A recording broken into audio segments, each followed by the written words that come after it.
But he was wounded for our transgressions. He was bruised for our iniquities. Yes. He was bruised for our iniquities. The punishment that brought us peace was upon him.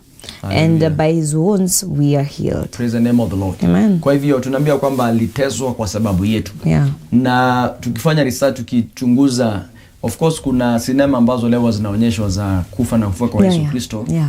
But inasemekana ya kwamba hakuna moja ambayo imekaribia kueleza what really happened during that time. Even the Passion of Christ, the one we cry bitterly. They don't come near. They don't come near to what really happened. Okay. They try, but they don't really come near.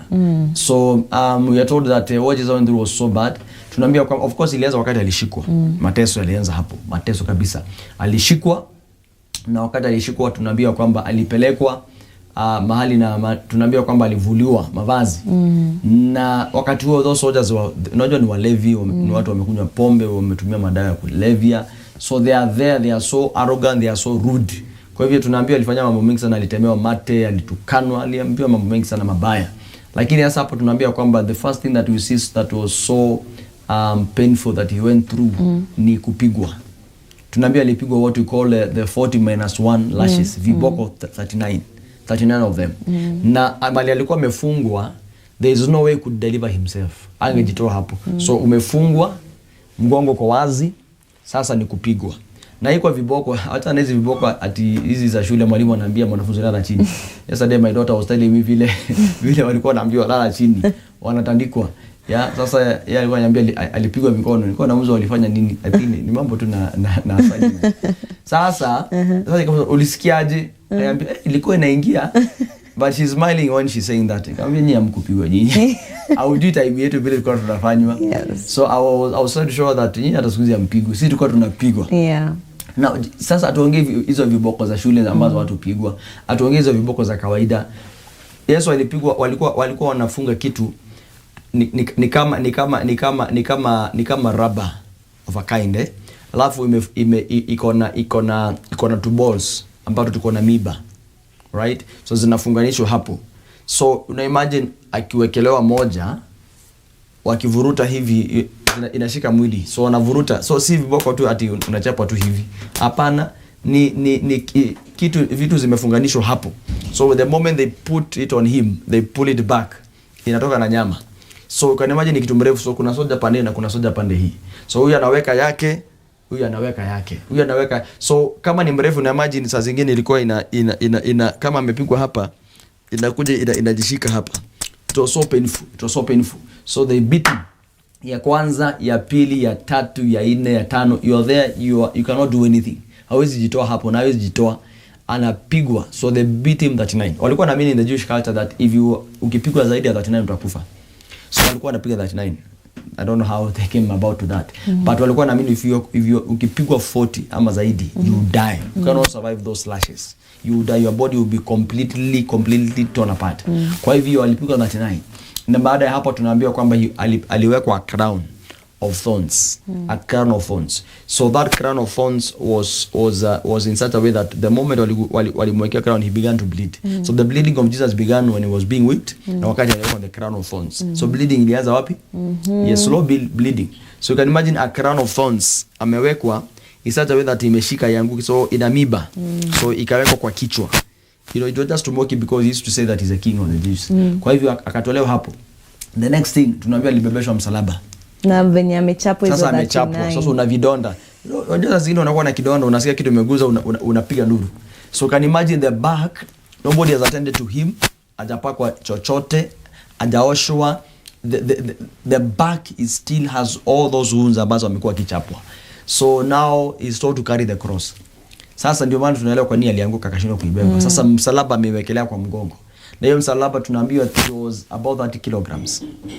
30 kg imewekelewa. It was a heavy cross. It was a heavy one. Hiyo wood ilikuwa very heavy. And then that's not it. He had to walk for like 2 kilometers.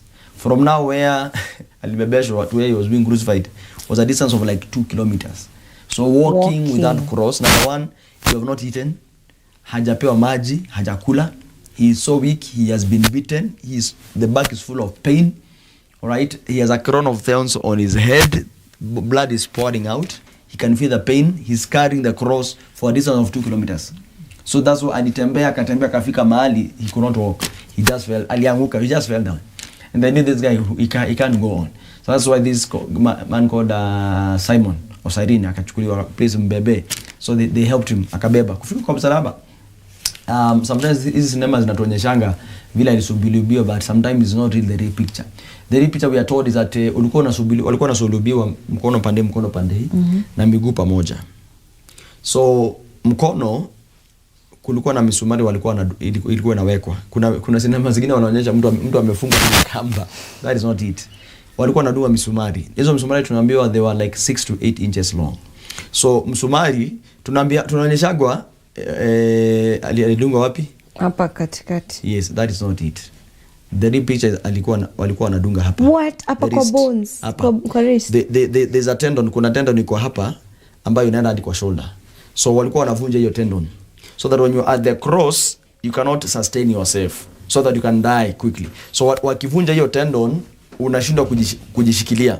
So what happens, your hands are weak, so you have to support yourself with the back.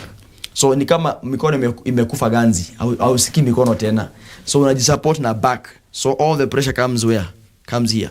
So mikono ikiwa na nguvu utajisupport tu na pengine wakiondoka, maybe hata unaweza kuja hata people they pull you down and they escape with you. But they wanted to ensure that they would stay there for long, so that you die before they leave there. Kwa hivyo walikuwa wanadunga hapa. So the hands have been crucified. So you can imagine 6 to 8 inches long. So msumari inawekwa, inapigiliwa, inatokea kwa wood.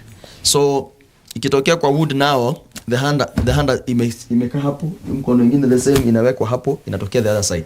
So miguu ilikuwa inashikanishwa pamoja because si ni wood iko hivi chini. So hiyo hakuna mguu ilikuwa inawekwa peke yake, mguu ilikuwa inashikanishwa. So mguu inashikanishwa hivi.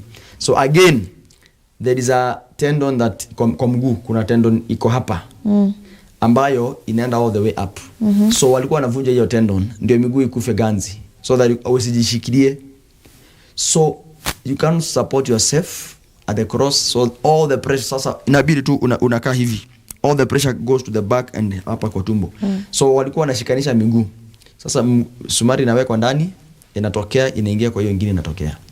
It was so bad. So miguu imeshikanishwa hivyo. So you are there, the tendons zimevunjwa, mikono imekufa, miguu imekufa, so all the pressure comes down hapa. So what used to happen, it made it very impossible for you to breathe. You not breathe because you see now ukichoka unajiinua so that you breathe in. Yeah. But now so you cannot really breathe. So it's a painful death. So the other thing that used to happen is that akiwa pale walikuwa wanasubiri waone what will happen. So that if you don't die now, they used to come and break bones. Sasa wanakuja wanavunja huku, wanagonga, walikuwa wanajua kula watagonga so that ukufe. But now we thank God because Jesus hakufanywa hivyo, alikufa before your time. Lakini tunaambiwa that walidunga aside. Walidunga aside. Kwanza alitisha maji ya kunywa, akapewa vinegar.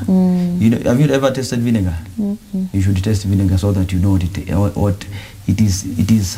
I think before the Easter you should have a taste of it, ndio ikuwe real kwa. That thing is not good. And it was very bitter. Akapewa akakunywa. Then now akadungwa. So it all that blood and water came out. Yeah. So the human body has tunaambia that our bodies carry like 3.5 liters of blood. So it is said that by the time Jesus was dying, he had poured all of it. From the time he began bleeding, to now this time wakati walimdunga, now the blood came out. It is said that it is as if he poured all the blood he had in his body. About 3.5 liters of the blood ni kama yote iliisha. So now he is there, and sasa wakati aliona sasa now I have very few seconds to live, akasema now it is finished. Now it is finished. Yeah. It is finished. So the Bible said that now he gave up his spirit. And then he died. So wakati walikuwa wanakuja wakaangalia wakaona this man is already dead. He's already dead. So they went to the others. So you can imagine his torture ilianza huko, torture yake ilianza huko. So we celebrate Easter because we know that Jesus went through a painful death.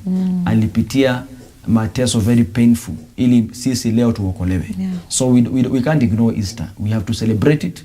We have to rejoice because not only that Jesus suffered, but after all the suffering that went through, he still rose again from the dead. Glory be to God. Amen. What is interesting, the Bible says that when he rose again from the dead, he had to go to the Father to present his blood. So what is interesting is that the blood that is poured, yes, it was collected. Wow. It was collected, all of it. Wow. All of it was collected when he rose again from the dead, akapewa. He went to the Father and presented it. This is the blood that I poured. All of it. All of it was divine. Maybe angels collected all of it. So it's very interesting. I mean, the death and the resurrection of Jesus is so powerful, so interesting. When he rose again, we were told that he appeared to Mary, and you know, when he appeared to her, she wanted to touch him. Kumwambia, no, don't touch me. I've not yet gone to the Father. So alikuwa na assignment ya ku present your blood. Aingia Hall of Holies huko mbinguni and present your blood, aiweke hapo, ibaki kama evidence ya kwamba he has purchased us. Kwa hivyo we celebrate because Jesus died and rose again. Amen. Glory be to God. Amen. Amen. So Easter is a time of celebrating the risen Christ. And of course, we know that his rising came with a lot of blessings. But I just mentioned one thing, that we are told that when he rose again, he did not rise alone. Yes. Or in the book of Matthew, maybe tumalize tuna hiyo. The book of Matthew, very interesting, very powerful.